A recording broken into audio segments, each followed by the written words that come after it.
Nature में हर relationship cute नहीं होता है। कुछ बेस्ट फ्रेंड्स होते हैं, कुछ एनिमीज होते हैं, और सबसे इंटरेस्टिंग बात, ये सारे रिलेशनशिप्स को हम 3 सिंबल से समझ सकते हैं। Plus for benefit, minus for harm and 0 for no effect. Hello students, आज हम लोग बात करने वाले हैं क्लास 12 के एक इंपॉर्टेंट टॉपिक के बारे में, जिसका नाम है interactions between organisms in ecology. First is mutualism, जहां दोनों ऑर्गेनिजम्स को फायदा होता है, मतलब कि ये प्लस प्लस रिलेशनशिप है।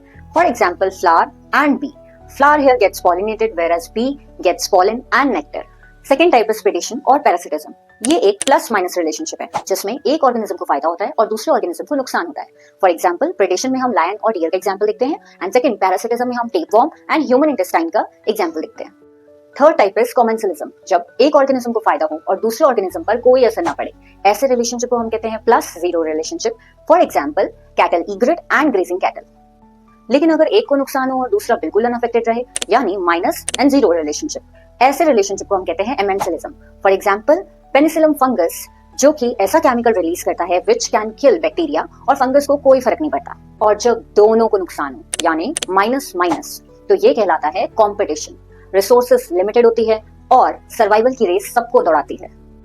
तो इकोसिस्टम सिर्फ प्लांट्स और एनिमल्स का कलेक्शन नहीं है, ये रिलेशनशिप्स का एक कंप्लीट वेब है, जहां हर प्लस, माइनस और जीरो एक अलग सर्वाइवल स्टोरी लिखता है।